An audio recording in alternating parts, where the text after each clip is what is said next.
Video 6. Hermeneutics 101. Eschatology. The last trumpet. Big idea. The meaning of a text is determined by the author, not the reader. Introduction. Imagine walking into the middle of a conversation and hearing only the final sentence. You hear someone say, "When the last bell rings." Immediately, your mind begins trying to understand what the speaker means. But there is a problem. You do not know where the conversation is taking place.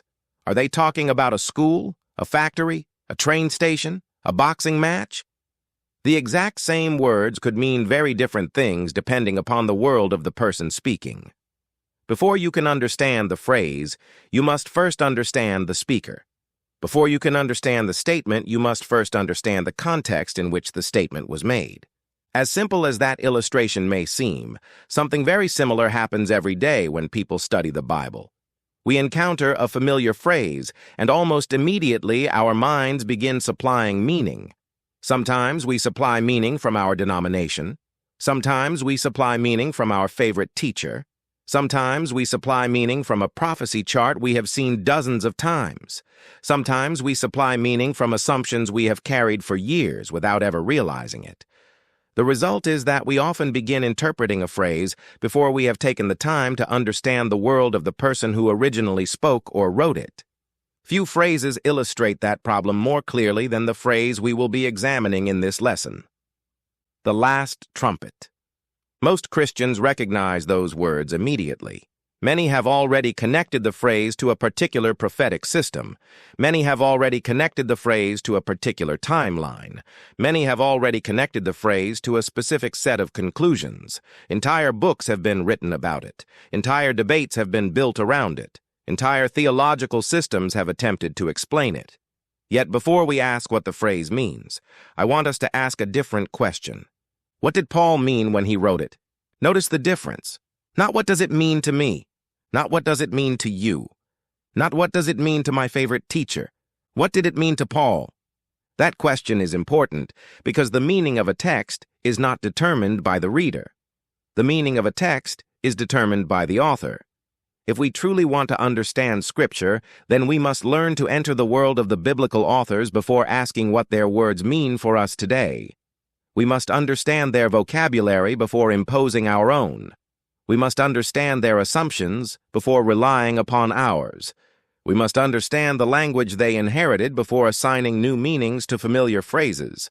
In our previous lesson, we spent our time examining the resurrection and the gathering. We compared Matthew, Paul, John, Moses, and Isaiah. We observed recurring vocabulary. We observed recurring themes. We observed gathering language, resurrection language, trumpet language, and references to the last day. Most importantly, we resisted the temptation to rush ahead of the evidence. Rather than forcing conclusions, we gathered observations. Rather than debating timelines, we identified the event.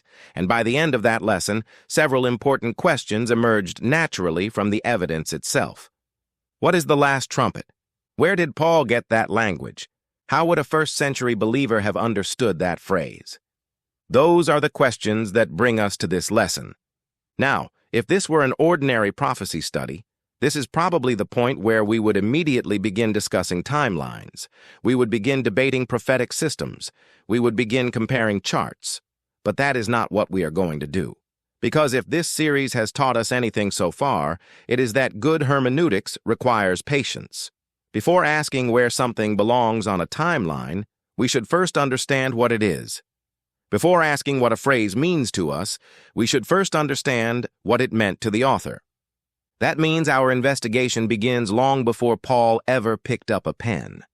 Before we examine Paul's phrase, we must examine Paul's world. Before we study the last trumpet, we must study trumpet language. Before we decide what Paul meant, we must understand the biblical vocabulary he inherited, because the phrase, "the last trumpet," did not appear in a vacuum. And the better we understand the world that shaped Paul's language, the better prepared we will be to understand what he was actually trying to communicate. That brings us to the first question we must consider. Chapter 1. What do we mean by meaning? Before we begin examining trumpets, gathering passages, feast days, prophetic language, or any of the evidence we will be studying throughout this lesson, I want to spend a few minutes talking about something even more fundamental. In many ways, this may be the most important chapter in the entire lesson, because everything that follows depends upon the principle we are about to discuss. If we misunderstand this principle, it becomes very easy to misunderstand everything else. Fortunately, the principle itself is not complicated. It is something most people already understand in everyday life. The challenge is remembering to apply it when we open our Bibles. Imagine that your great-grandfather left behind a handwritten letter.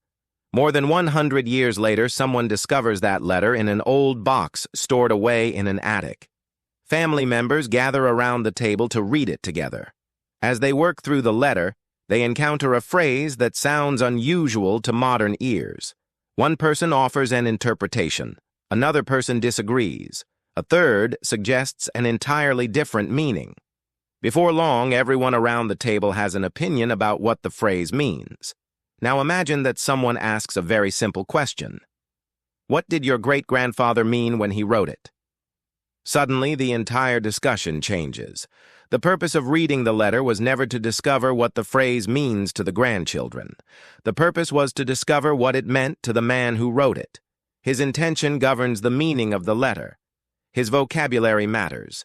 His historical setting matters. His assumptions matter. His world matters.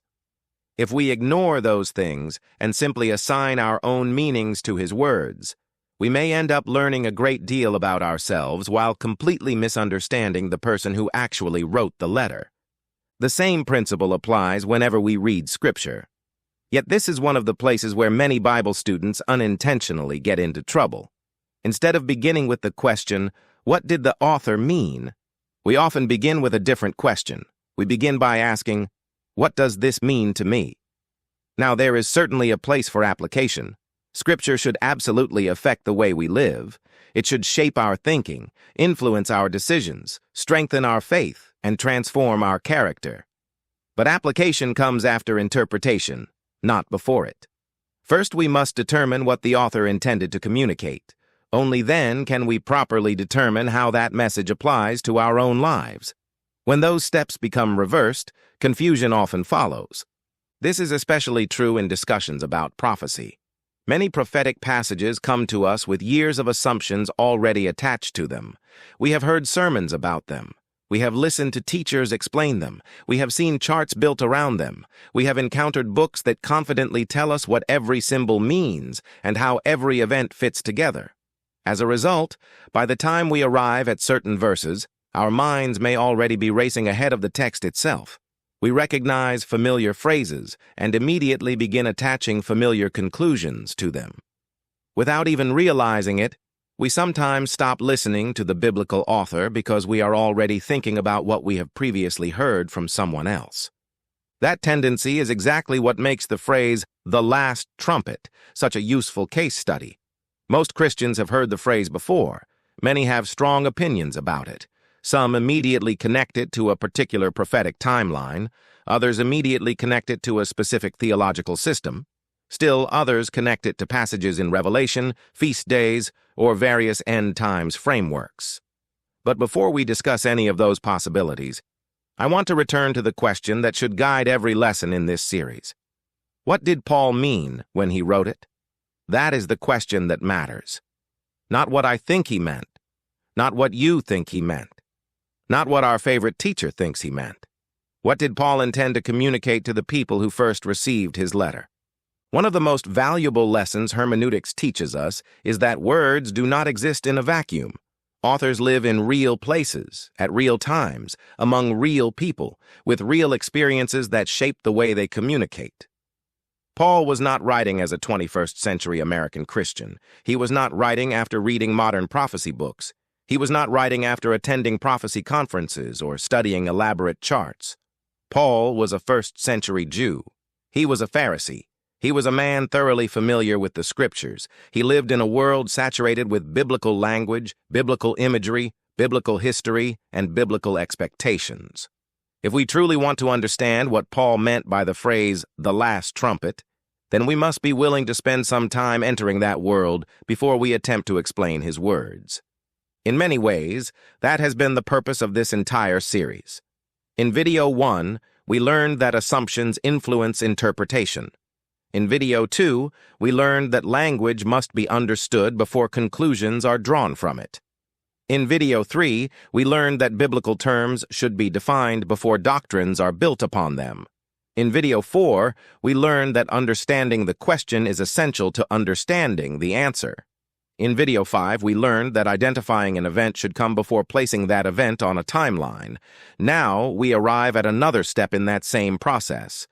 Before deciding what a phrase means to us, we must determine what it meant to the person who wrote it. Every lesson has been teaching us how to slow down, gather evidence, and listen carefully to the biblical authors before rushing toward conclusions. That is exactly what we are going to do in this lesson. We are not going to begin with modern debates. We are not going to begin with prophecy charts. We are not going to begin with our preferred conclusions. Instead, we are going to begin by asking what trumpet language meant within the biblical world that shaped Paul. Because if the author determines the meaning of the text, then the first step toward understanding the last trumpet is understanding the trumpet vocabulary Paul inherited long before he ever wrote those famous words. That is where our investigation now turns. Hermeneutics checkpoint. When I encounter a difficult phrase in Scripture, what is the first question I ask? Do I immediately begin asking what the phrase means to me, or do I first ask what the author meant when he wrote it? Do I begin with my assumptions, my traditions, and my preferred conclusions, or do I begin by listening carefully to the biblical author himself? Because the meaning of a text belongs to the author. And if we want to understand Paul's words, we must first be willing to enter Paul's world before asking what those words mean for our own. Chapter 2. Trumpets before Paul. If we want to understand what Paul meant by the phrase, the last trumpet, then the next step in our investigation is fairly obvious. We need to look at trumpet language before Paul ever wrote a single word about it. One of the easiest mistakes a Bible student can make is beginning a word study in the middle of the story. We encounter a phrase in the New Testament, immediately begin debating its meaning, and never stop to ask whether that phrase already carried meaning long before the New Testament was written. Yet if Paul was drawing upon concepts his readers already understood, then those earlier passages become extremely important. Imagine for a moment that someone hands you a novel and asks you to read chapter 25 without reading the first 24 chapters. You might understand some of the words. You might even follow portions of the story. But you would constantly be encountering people, places, events, and references that have already been introduced earlier in the book. The further you read, the more you would realize that the author assumes knowledge you do not yet possess. In many ways, that is what happens when modern readers begin with Paul's phrase and never investigate the biblical world that came before it. The first major trumpet passage in Scripture appears in Numbers chapter 10. Jehovah instructs Moses to make 2 silver trumpets and then explains their purpose. As we read the chapter, something immediately becomes apparent. The trumpets are not introduced as mysterious prophetic symbols. They are introduced as practical instruments of communication. They are used to summon the congregation. They are used to gather the leaders. They are used to direct movement within the camp. They are used to signal journeys. They are used during times of war. They are used during appointed celebrations and sacrifices. In other words, before trumpets become associated with prophecy, they are associated with communication. They gather people. They announce events. They direct movement. They call Jehovah's people together. That observation may seem simple, but it is actually quite important. Many modern Christians hear the word trumpet and immediately think about end times prophecy. That association is understandable because many of us were introduced to trumpet language through prophetic discussions. But that was not where the story began. The Israelites who first received the Scriptures learned about trumpets long before they encountered many of the prophetic passages we often discuss today. Their first associations were not prophecy charts and theological systems. Their first associations were gathering, assembly, communication, movement, worship, and covenant life. Trumpets were woven into the daily and national experience of Israel. As we continue moving through the Torah, additional associations begin to emerge. In Exodus chapter 19, Israel arrives at Mount Sinai. The mountain trembles. The people assemble. Yahovah descends upon the mountain, and in the middle of that extraordinary scene, the sound of a trumpet grows louder and louder. Once again, the trumpet is connected to gathering. Once again, the trumpet is connected to a covenant event. Once again, the trumpet is connected to divine intervention. We should be careful not to force conclusions from those observations, but we should also be careful not to ignore them. The pattern is becoming visible. The same thing happens when we examine the appointed times in Leviticus 23. One of the annual appointments is specifically identified as a memorial of trumpet blasts. Then later, in Leviticus 25, a trumpet announces the Jubilee. Liberty is proclaimed throughout the land. Inheritances are restored. Families return. Debts are released. Once again, the trumpet is not functioning as random background noise. It announces something important. It marks transition. It signals change. It calls attention to an event that affects the people of Elohim. At this point in our investigation, it is important to remember what we are trying to accomplish. We are not attempting to prove that Paul had one particular passage in mind when he wrote about the last trumpet. We have not earned the right to make that claim. Instead, we are doing something much more basic. We are allowing Scripture to introduce us to the world of trumpet language that already existed before Paul. We are learning how the biblical authors used this vocabulary. We are learning what associations already surrounded these sounds. We are learning the language Paul inherited. And that may be one of the most important discoveries of the entire lesson so far. Paul did not invent trumpet language. Paul inherited trumpet language. Long before he wrote to the Corinthians, Scripture had already connected trumpets with gathering, assembly, movement, worship, covenant events, divine intervention, restoration, and appointed times. Whether those connections ultimately help explain the phrase, "the last trumpet," remains part of our investigation. But one thing is already becoming clear. When Paul used trumpet language, he was stepping into a conversation that had been taking place within Scripture for centuries. That realization naturally raises another question. If trumpets already carried meaning within the life of Israel, then what would ancient Israelites have thought about when they heard them? What associations would have immediately come to mind? What did the sound itself communicate to the people who lived within that biblical world? That is the question we will examine next. Hermeneutics checkpoint. Before assigning a meaning to Paul's trumpet, have I taken the time to examine the trumpet language that already existed before Paul wrote about it? Am I allowing Scripture to build the vocabulary first, or am I importing my own assumptions into the text before the investigation has even begun? Because if the author determines the meaning of the text, then understanding the language he inherited is not optional. It is one of the first responsibilities of responsible interpretation. Chapter 3. What Ancient Israelites Heard. One of the challenges we face whenever we study Scripture is that we cannot help hearing biblical words through modern ears. We live in a different world. We grew up in a different culture. We have different experiences, different traditions, and different associations. As a result, when we encounter a word or phrase in Scripture, our minds naturally connect that word to ideas that are familiar to us. There is nothing unusual about that. It is simply part of being human. The problem arises when we assume that our associations are the same as the associations of the original audience. Think about how certain sounds function in everyday life. If you hear a fire alarm, you do not stop and wonder what it means. Years of experience have already taught you. If you hear a tornado siren, your mind immediately moves in a particular direction. If you hear a school bell, students know exactly what it signifies. The sound itself carries meaning because people living within that environment share common experiences. The sound becomes associated with certain actions, expectations, and responses. Over time, hearing the sound and understanding the message become almost inseparable. The same principle applies to the people of Israel.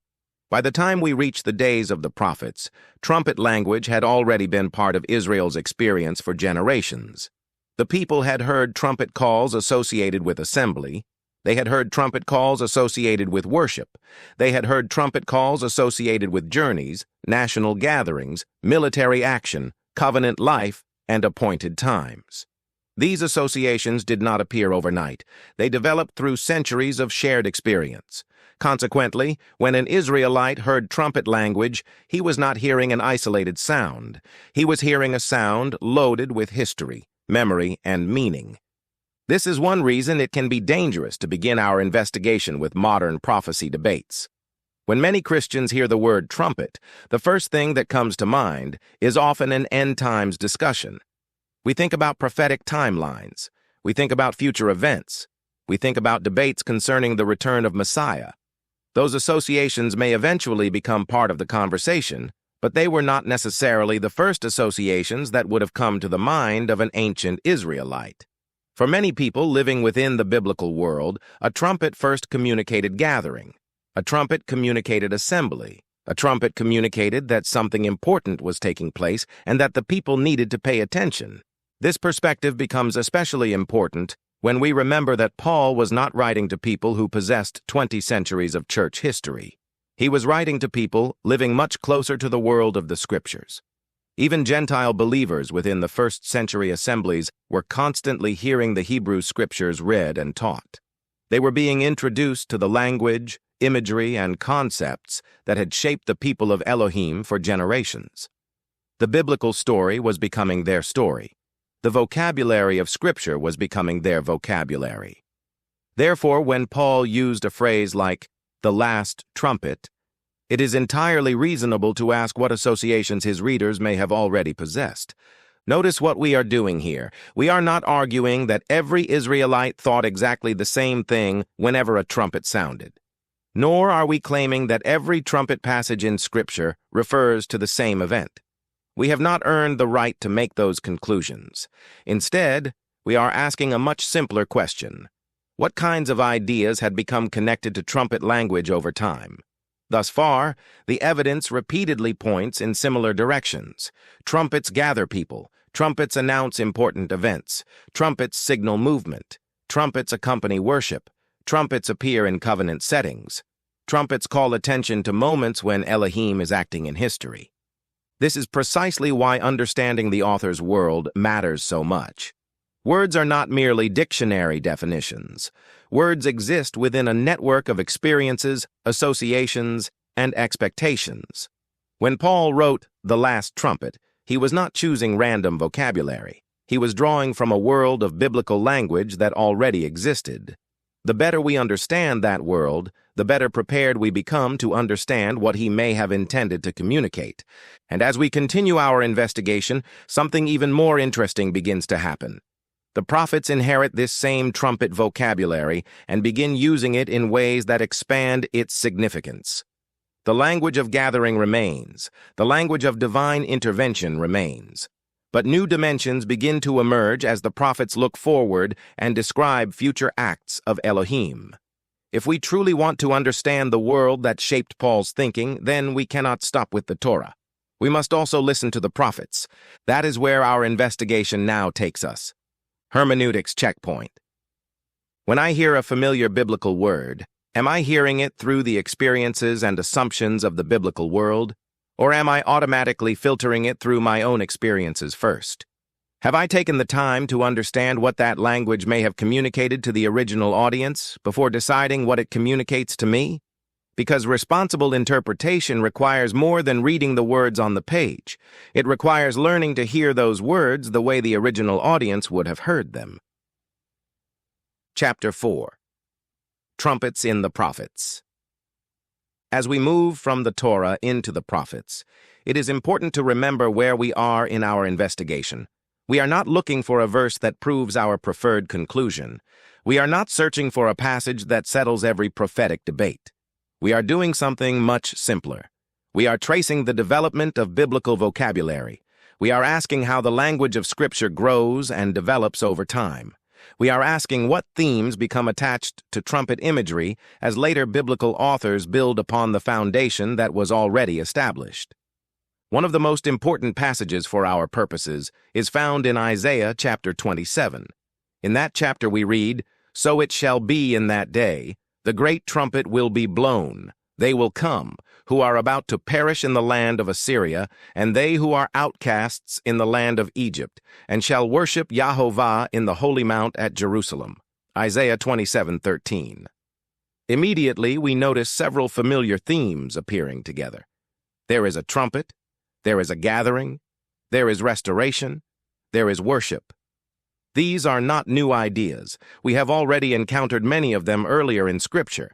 Yet here they appear together in a prophetic context. Isaiah is not inventing a new vocabulary, he is building upon an existing one. What makes Isaiah especially interesting is not merely the presence of a trumpet, it is the combination of themes. There is a trumpet, there is gathering, there is restoration, there is worship. Those are precisely the kinds of recurring observations we have been training ourselves to notice throughout this series. We are not claiming identity. We are not claiming fulfillment. We are simply recognizing that Isaiah has placed several familiar pieces on the table at the same time. The more often those pieces appear together, the more attention they deserve from careful students of Scripture. Now we must be careful. The fact that Isaiah speaks about a great trumpet, and Paul later speaks about the last trumpet, does not automatically prove they are describing the same event. Similar language does not necessarily establish identity. We spent a considerable amount of time learning that lesson in Video 5. Nevertheless, it would be equally unwise to ignore the similarities. Responsible hermeneutics requires us to observe both the similarities and the differences. At this stage, what we can say is that Isaiah demonstrates an important connection between trumpet language, gathering language, restoration language, and future acts of Elohim. Whether that connection ultimately helps explain Paul's terminology remains part of our investigation. We see a similar pattern in the book of Joel. In Joel chapter 2, the prophet declares, "Blow the trumpet in Zion and sound an alarm in my holy mountain." Joel 2:1. The trumpet functions as a warning. It announces that the day of Yahovah is approaching. This should immediately remind us of something we learned back in Video 3. The Day of the Lord passages often involve divine intervention in history. Once again, trumpet language appears in close proximity to moments when Elohim acts decisively. The emphasis is somewhat different than what we saw in Isaiah, but the trumpet continues to function as an announcement. It calls attention to something significant that is about to occur. Then we arrive at Zechariah. In Zechariah chapter 9, we find another example of trumpet imagery associated with divine action. The prophet describes Yahovah appearing on behalf of his people, and trumpet language once again becomes part of the scene. By this point, a pattern is beginning to emerge. The prophets inherit trumpet vocabulary from the Torah and continue using it in connection with major acts of Elohim. Sometimes the emphasis falls upon gathering, sometimes it falls upon warning, sometimes it falls upon restoration, sometimes it falls upon divine intervention. The specific details vary from passage to passage, but the trumpet consistently functions as an announcement that something significant is taking place. What is especially important for our investigation is recognizing that Paul's world included all of these passages. When Paul opened the Scriptures, he did not read only Numbers 10. He did not read only Exodus 19. He inherited the entire biblical story. He inherited the Torah, the prophets, and the writings. The trumpet vocabulary available to Paul was far richer than any single passage. It had been developing across centuries of biblical revelation. Every generation of inspired writers added additional layers of understanding while remaining connected to the foundation that had already been laid. That observation may ultimately become one of the most important discoveries in this lesson. Many modern discussions begin with Paul's phrase and move outward.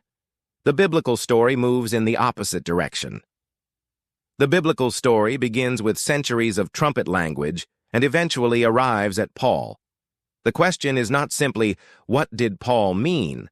The question is, how did centuries of biblical revelation shape what Paul meant?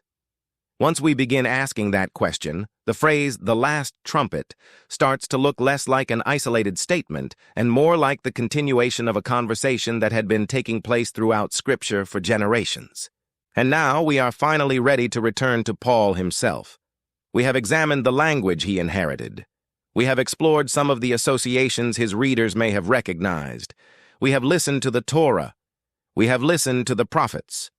The time has come to return to 1 Corinthians and ask whether everything we have learned changes the way we hear the phrase that started this investigation. That is where we turn next. Hermeneutics checkpoint. When I encounter language in the New Testament, do I assume the meaning begins there, or do I investigate how that language was used throughout the scriptures that came before it? Am I allowing the Torah and the prophets to help define biblical vocabulary, or am I treating New Testament phrases as though they appeared without any historical or scriptural background? Because one of the most important principles of hermeneutics is that biblical authors often inherit language before they employ it. Understanding that inherited vocabulary is often the key to understanding what they intended to communicate. Chapter 5. Returning to Paul. Now that we have spent time examining the trumpet language that existed before Paul, I want to return to the passage that launched this entire investigation. Sometimes when we study a topic, there is a temptation to get so absorbed in the background material that we forget why we began the study in the first place. The background is important, but the background exists to help us understand the text. Our goal has never been to conduct a study about trumpets in general. Our goal has been to understand what Paul meant when he wrote about the last trumpet. Listen to the passage again. "Behold, I tell you a mystery. We shall not all sleep, but we shall all be changed, in a moment, in the twinkling of an eye, at the last trumpet. For the trumpet will sound, and the dead will be raised incorruptible, and we shall be changed." 1 Corinthians 15:51-52. In the previous lesson, we spent our time asking a very specific question. What event is Paul describing? We compared passages. We examined recurring themes. We identified resurrection language, gathering language, trumpet language, and references to the last day. The goal was not to determine when the event occurs, but to identify the event itself. In this lesson, we have been asking a different question.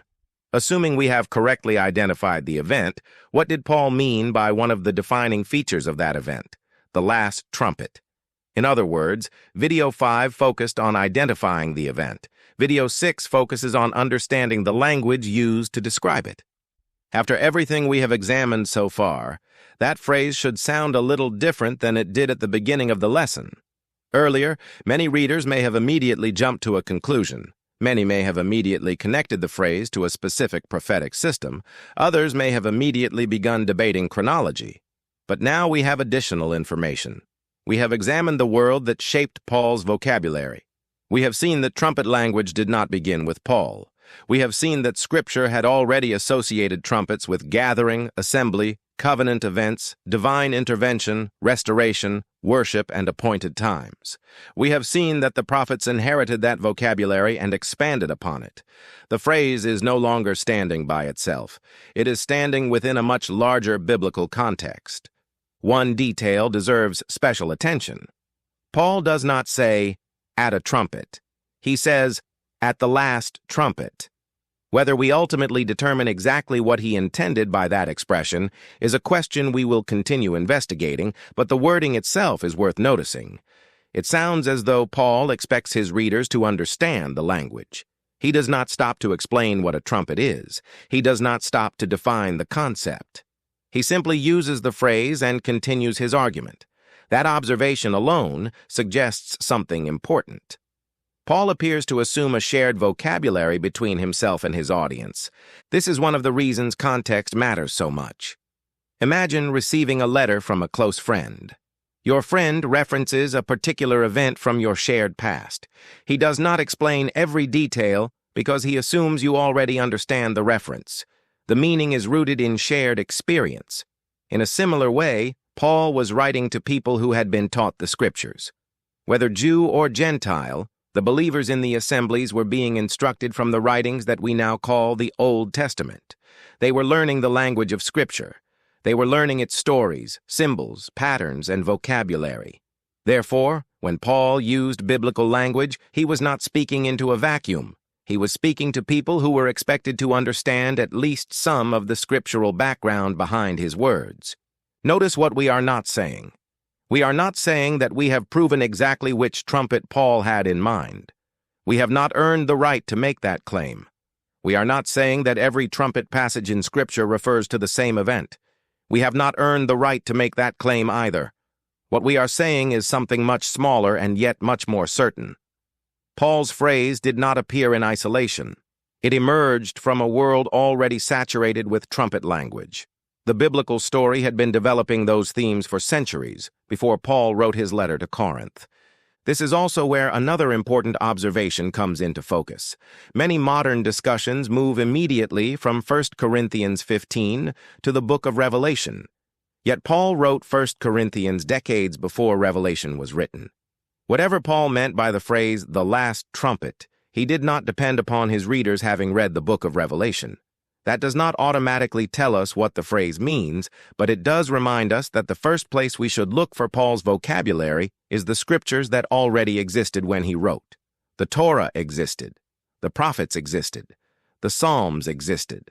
Those were the writings shaping the minds of Paul and his readers. At a minimum, this means our search for Paul's meaning should begin with scriptures that already existed when Paul wrote, rather than immediately jumping to writings that had not yet been given. That may sound obvious, but it is an important hermeneutical principle. If we want to understand an author's meaning, we should begin by examining the sources that shaped the author rather than sources that came later. The more we examine the evidence, the more one conclusion begins to emerge. The phrase, the last trumpet, belongs to a much larger biblical conversation. It belongs to a vocabulary that had already been developing for centuries. It belongs to a world of gathering, restoration, covenant significance, divine intervention, and future hope. Exactly how all of those themes fit together remains part of our ongoing investigation. But we can no longer pretend that Paul's phrase appeared without context. The evidence simply will not allow that conclusion. And that brings us to an important moment in this lesson. We have gathered a considerable amount of evidence. We have examined passages from the Torah. We have examined passages from the prophets. We have returned to Paul himself. The time has come to step back and ask a simple question. What have we actually earned the right to conclude? That is where we turn next. Hermeneutics checkpoint. When I study a difficult passage, am I willing to investigate the world that shaped the author's language, or do I assume I already know what the author meant? Have I allowed the biblical evidence to establish the possibilities before demanding a conclusion, or have I rushed ahead of the evidence in order to support a position I already hold? Because responsible interpretation requires patience. It requires allowing the author to speak before we decide what he was trying to say. Chapter 6. What have we actually earned? One of the habits we have been developing throughout this entire series is the habit of separating observations from conclusions. That may sound like a small distinction, but it is one of the most important disciplines in good hermeneutics. Many interpretive errors occur because people move too quickly from observation to conclusion. They see a similarity and immediately assume identity. They notice a pattern and immediately treat it as proof. They discover a possibility and immediately present it as certainty. Responsible interpretation requires more patience than that. It requires us to ask not only what we have observed, but also what we have actually earned the right to conclude from those observations. As we look back over the evidence we have gathered in this lesson, several observations appear repeatedly. In Numbers 10, trumpets gathered the people. In Exodus 19, trumpets accompanied a covenant gathering before Elohim. In Leviticus, trumpets became associated with appointed times and with Jubilee restoration. In Isaiah 27, trumpet language appeared alongside gathering and restoration. In Joel, trumpet language announced divine intervention. In Zechariah, trumpet language accompanied the activity of Yahovah on behalf of his people. Then we returned to Paul and found him using trumpet language in connection with resurrection, transformation, and gathering. Whatever else we may conclude, these recurring themes are difficult to ignore. At the same time, we must be careful not to claim more than the evidence allows. For example, we have observed that trumpet language appears in multiple passages involving gathering. That is an observation. We have observed that trumpet language frequently appears in passages involving divine intervention. That is also an observation. We have observed that trumpet language existed throughout Scripture long before Paul wrote to the Corinthians. Again, that is an observation. But observations alone do not automatically answer every question. They help narrow the possibilities. They help us understand the landscape. They help us identify the world in which the biblical authors were operating. Yet they do not always provide immediate certainty regarding every detail. This is where many studies take a different path than the one we have chosen. Often a teacher begins with a conclusion and then searches for evidence to support it. We have intentionally tried to reverse that process. We began with a question. We gathered evidence. We followed the evidence where it led. Along the way, we discovered things that were perhaps stronger than we expected and other things that were less certain than we expected. That is exactly how investigation should work. The goal of hermeneutics is not to force Scripture to support our conclusions. The goal is to allow Scripture to determine our conclusions. So what have we actually earned the right to say? First, we have earned the right to say that trumpet language did not begin with Paul. That conclusion is beyond dispute. The biblical record establishes it clearly. Second, we have earned the right to say that trumpet language carried a variety of associations within the world of Scripture. It was connected with gathering, assembly, worship, covenant events, restoration, appointed times, and divine intervention. Third, we have earned the right to say that Paul inherited that vocabulary rather than inventing it. When Paul wrote about the last trumpet, he was writing within a biblical tradition that had already existed for centuries. Notice what we have not earned the right to say. We have not yet proven exactly which trumpet Paul intended. We have not yet proven how every trumpet passage relates to every other trumpet passage. We have not yet proven a complete prophetic timeline.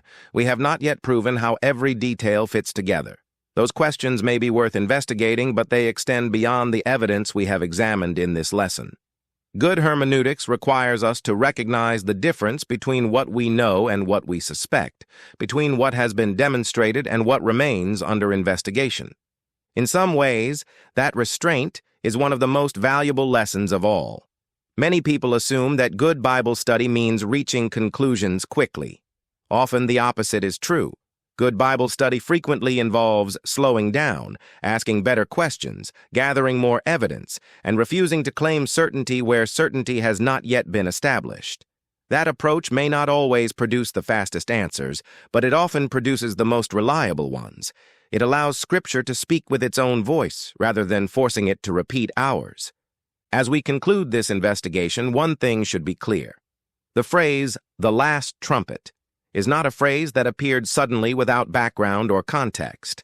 It belongs to a long biblical conversation. It belongs to a vocabulary shaped by centuries of revelation.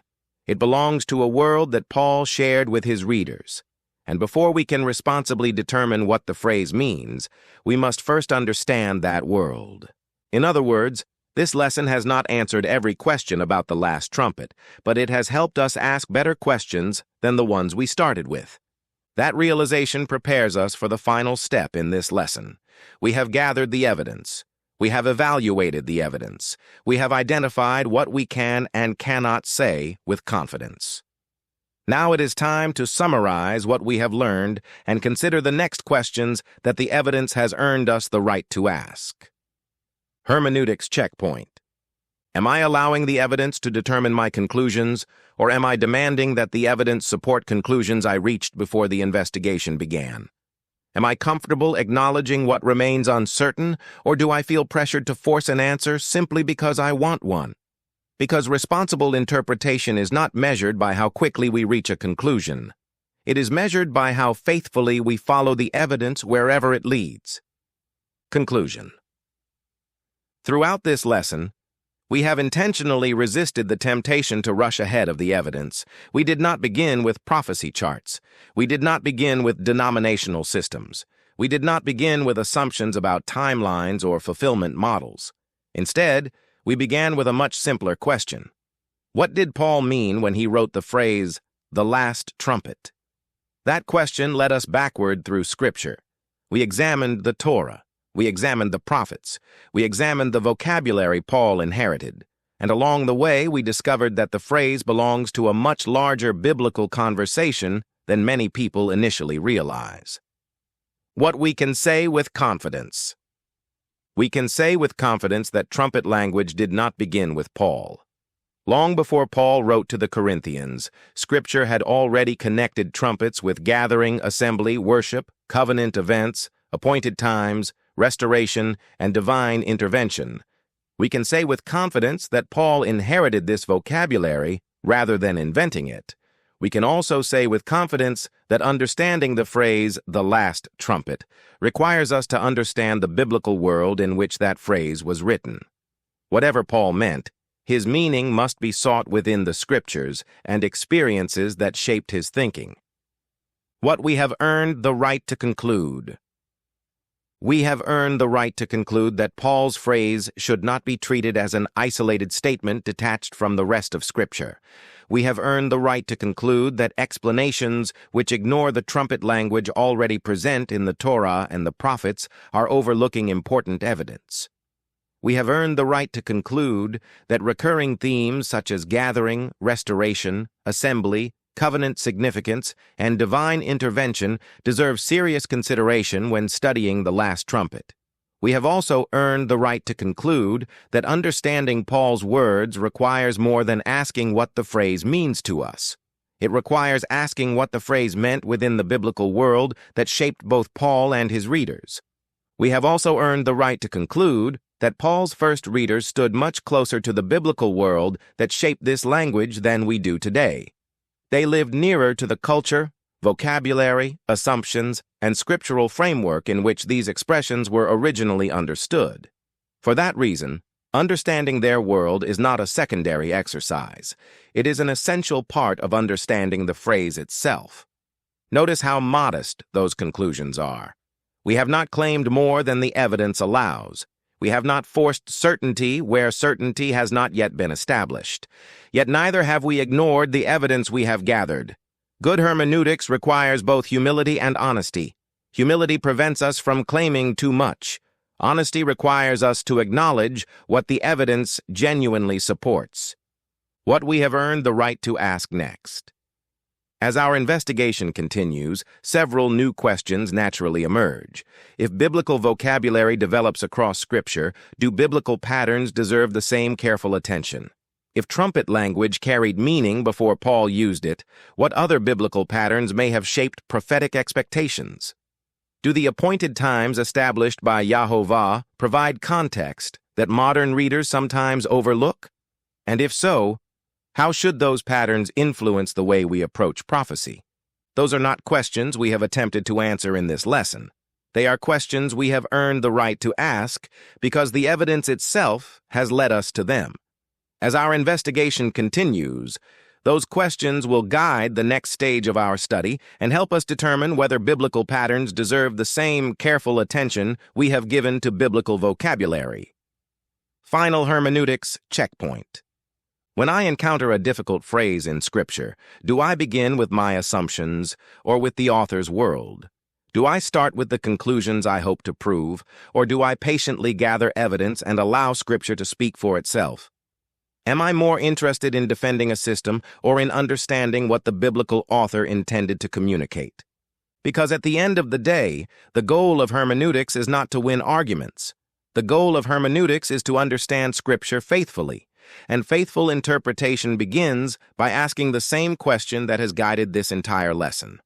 What did the author mean? End of Video 6.